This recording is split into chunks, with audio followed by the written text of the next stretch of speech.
হামলা মামলা মুখে থেকেও আমরা চেষ্টা করেছি যে জনগণের দুর্দশা দুর্ভোগ কিভাবে কমানো যায় সেটির ব্যাপারে আমরা কাজ করেছি। আমার এত এই বিষয়ে আজকে স্মরণ সভা যদিও, তারপরেও নগরীর যে দুর্দশা, আমি আজকে এই সুযোগটা নিয়ে যে নগরীর দুর্দশা এবং ভবিষ্যতে আমাদেরকে কি করতে হবে সেই বিষয়ে আপনাদেরকে কিছুটা উদ্বুদ্ধ করার জন্য, কিছুটা অনুপ্রেরণা যোগানোর জন্য এই কথাগুলা বলছি।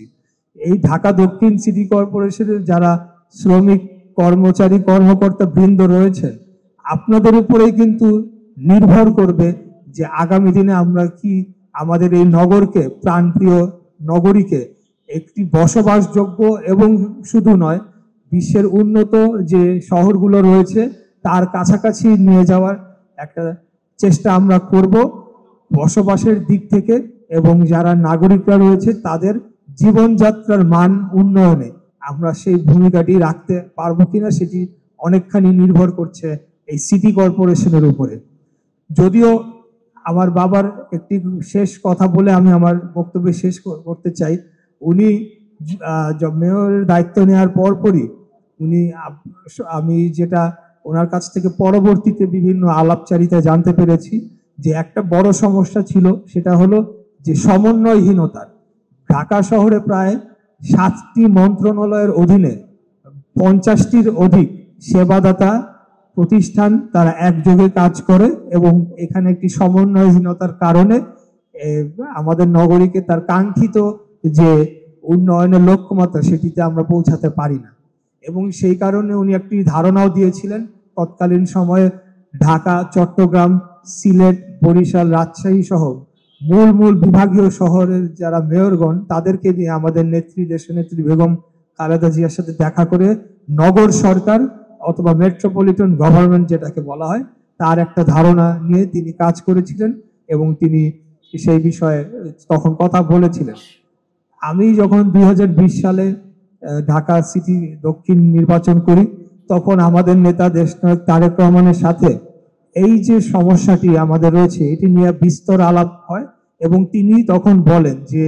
আগামী দিনে বাংলাদেশ জাতীয়তাবাদী দল যদি জনগণের ভোটে নির্বাচিত হয়ে ক্ষমতায় আসে তাহলে স্থানীয় সরকারকে শক্তিশালী করার জন্য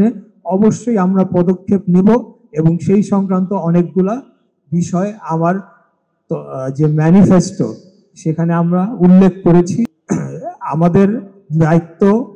এই শহরকে, এই নগরের বর্তমানে যে পরিস্থিতিতে আমরা রয়েছি, বিশ্বের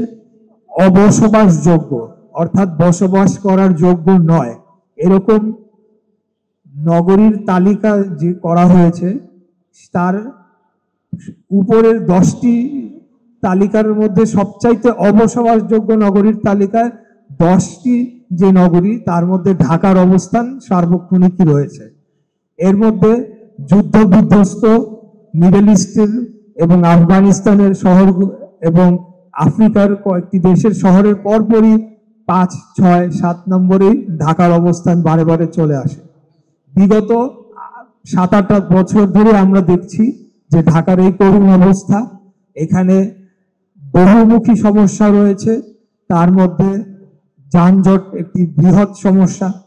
এরপরে আপনার এখানে পরিবেশের যে দূষণ সেটি যে কোন মাত্রায় গিয়ে পৌঁছেছে, এবং এই দূষণের ফলে জনগণের মাঝে বিভিন্ন জটিল রোগ যেরকম ক্যান্সার, লিভার সিরোসিস সহ বিভিন্ন ধরনের জটিল রোগ এবং ফুসফুসের ক্যান্সার, কারণ আপনার যেহেতু এখানে বাতাসের দূষণ প্রচন্ড রকম বেড়ে গিয়েছে, এই সব নানামুখী সমস্যার মধ্যে কিন্তু জর্জরিত আমাদের নগর ঢাকা শহর।